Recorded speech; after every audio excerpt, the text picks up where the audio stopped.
So now we talked about melancholy, and now we're moving on onto the social interactions that the moon.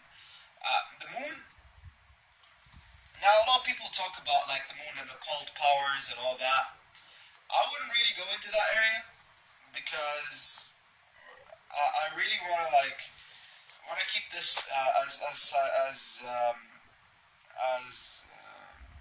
psychotherapeutic as much as possible. I want to call it psychotherapeutic because I'm not a psychiatrist. So just like, let's say, psychologically understandable. Um, so we actually figure out what's going on inside of us. So if we want to go metaphysical, it's going to be much easier than just like attaching things to other things and like having a pile of bullshit that you only notice it after it just stinks. You know?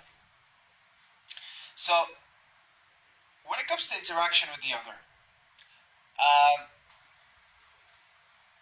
most of the time, through my experiences, the ones that actually matter to me, or the ones that I end up having a relationship or a friendship with, are ones that I share something in common with.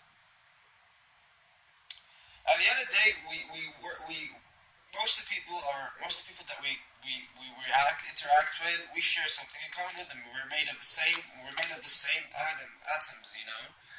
Um, so basically, we're gonna end up sharing something. Although this to the scientific thinker might seem as a fallacy, but experience proves otherwise. You know? So when we're talking about separation and interaction with the other, you've got emotional cycles and the other has emotional cycles. And those emotional cycles somehow interact like a Lego game, where you have like this puts another piece into this, and that puts another piece into that, and it formulates. I remember like an experience I had before, and I kind of named this as like the friendship entity. Like you create, and I think even what's his name, the guy who wrote the Psychic Bible. I can't remember his name right now, but he's a fucking amazing magician, really. He said, or she said, uh,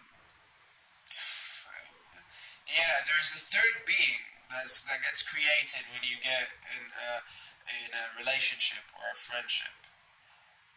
That makes sense. When you're dealing with a friend, you're creating this, or a lover. You're creating this kind of this extra body that involves the both of you, and it's bonded by how much by the love and hate and emotions that you share. And sometimes this being is nurturing for for the two parties, or for the parties that surround this being. And sometimes it's just a vampiric being that ends up sucking both people up. And that's because, it seems to me that because during an interaction, there is a beginning, and then the interaction, and then the end. Sometimes we get so sucked up on the interaction part that we forget it's ended. And when that happens, we kind of like try to prolong it as much as we can. And as we prolong that, that causes some sort of, like, if I could call it vampirism, it causes a bit of vampirism on both ends. And both ends just start hating each other to an extent that's unbelievable. And the way they can feed their friendship is by enmity, like by creating and making enemies out of each other. While they didn't have to necessarily become enemies, that's it, their friendship ended. What they needed from each other they have reached it. But their fear of going separate paths, and going into another cycle, leads them to stay at the same stagnant point. The universe does not know stagnation. The universe only knows movement. Even and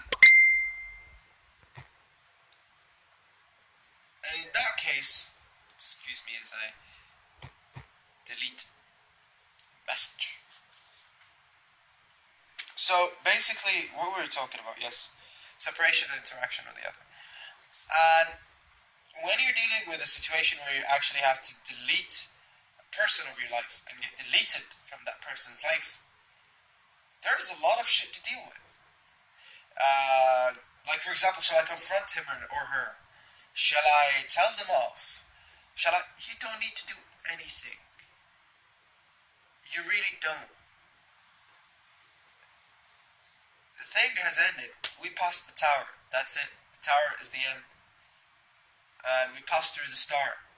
Now we're in the moon. We're actually feeling the sorrow of separation.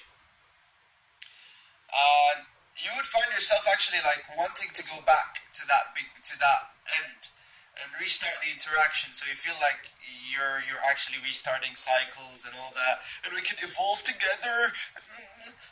No, that's it. If you could evolve together, you wouldn't have stopped. But if you stop, then that's it. More in the next video.